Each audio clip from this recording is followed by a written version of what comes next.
Hey Wade, Hey, how you doing? good man. How about you? Doing well. All right, so yeah, I'm gonna ask you a few questions about your experience so far, and then Yep. after that, I'll kind of ask you where you want to go for the next week, and Okay. just kind of get a plan for that going forward. All right, fire away. Yeah, on a scale of 1 to 5, if one was terrible and 5 being excellent, how would you rate your experience so far? Scoring Fastlane and then scoring Donald is a 5. Awesome. What makes you rate it that high? I came in, you know, cautiously optimistic, and you and Fastlane have delivered on everything that you told me that you do.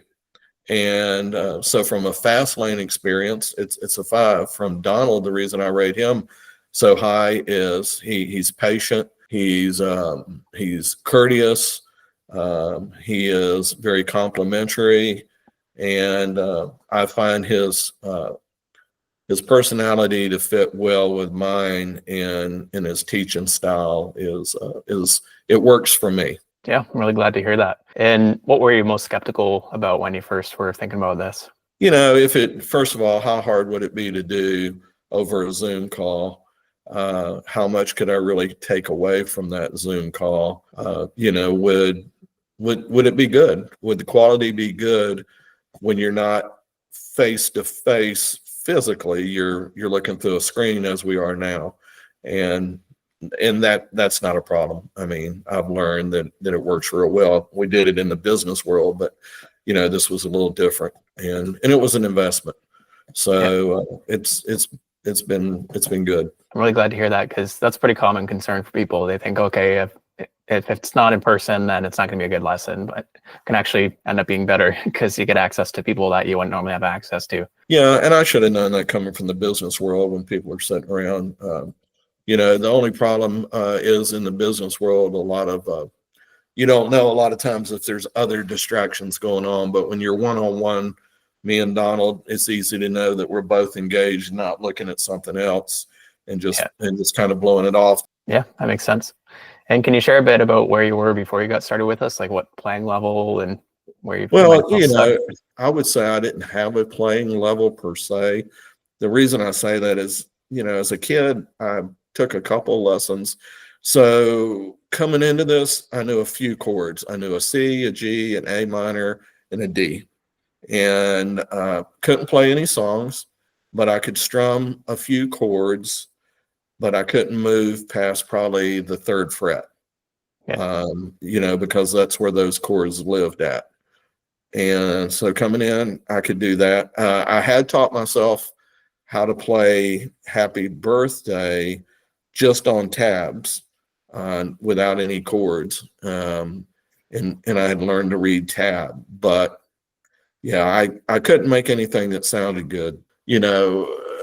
When you watch the playback of today, I was able to play all the way through Ain't No Sunshine when she's gone. And that's awesome. that's the Congrats. first, yeah, that's the first song I've learned, you know, below Happy Birthday Away. But song, that's the first song that I've been able to finally memorize. And I don't know if it's my age or if I'm still new, but it's pretty hard to remember all of that, a whole song. But I got it down. It clicked. Yeah, yeah, congrats on doing that. That's really good. Thanks. What do you feel has shifted most in your guitar playing so far, What has shifted the most? or improved the most? As far as improving the most is, I would say, being able to play outside of the first 3 frets, being able to play further up the neck. And Yeah, what changed is I came in wanting to play one Southern rock song and learn it, and that was it. And I really, really liked the blues. And so I did a paradigm shift before the first lesson and just said, don't want to learn that. I just want to solely focus on the blues. That can come in a future life if I want to go there. So I wanted to be able to ad lib and just pull off some stuff on my own to some background music that sounded halfway decent. And there were some good aha moments today as far as being able to ad lib on some of the blues. excellent. And what would your advice be for anybody that's considering learning with Guitar Fastlane? Uh, it's a great investment. And I would say, from one person that was skeptical, I fully believe in it and I embrace it. My only comment is you have to be committed to it, just like anything. You know, if you're going to learn to cook, you've got to be committed to practicing and reading. And, you know, I practice every day. There's days that my wife and I might have something planned and I only get 15 minutes. But being retired, I'm home during the week, and at a minimum, it's a half hour a day. And I would probably say most of the time, if I did an average, it's 45 minutes. So I would tell people, absolutely, if you're going to commit to learning something, even at a older age or a younger age, then you've got to be committed to what it's going to take to get there. And if you're not, then don't do it. Yeah, 100%. We'll give you all the stuff to succeed, but you still got to put the time in too.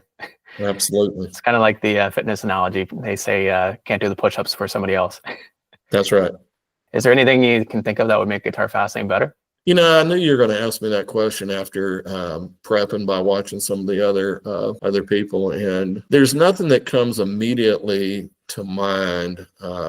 Nothing immediately comes to mind that I could see as an improvement, because the communication is good. I know I have not had to reach back out to you or Donald in between lessons, because I'm capable of doing what I need to be done. But the fact that I know that those resources are there if needed is comforting. So is there anything that you could do to improve? No, not at this time that I can think of. Great. And when you first decided to join this program, is there anything you can think of that influenced that decision the most? My conversation with you, and you did a good job selling the program, and you've lived up to that. The program's lived up to that. Great. And then we're just about halfway. For the next few weeks, where would you like to see things go? I really want to see where I want to see them to continue to go the way they've been going. Like I said, I've got that song down, and I'm learning to play the blues scales. And so I want to see it continue down that path. And while I won't be Joe Bonamosa or, I won't be Derek Trucks, at the end of the 16 weeks, I'd like to be able to hit some notes that I can fill in, and I'm sure we'll get to some chords. On Ain't No Sunshine, there was 4 chords, and I already knew the A minor. So at some point we'll start adding, I'm sure, some chords to go along with the individual notes. I want to see it continue. I want to see where it evolves to from here, but I think the first thing is I've got to be able to play along and take the lead, and put into the filling background. Thanks for everything, Wade. I appreciate your program. Yeah, of course. Thank you. And enjoy the rest of your day.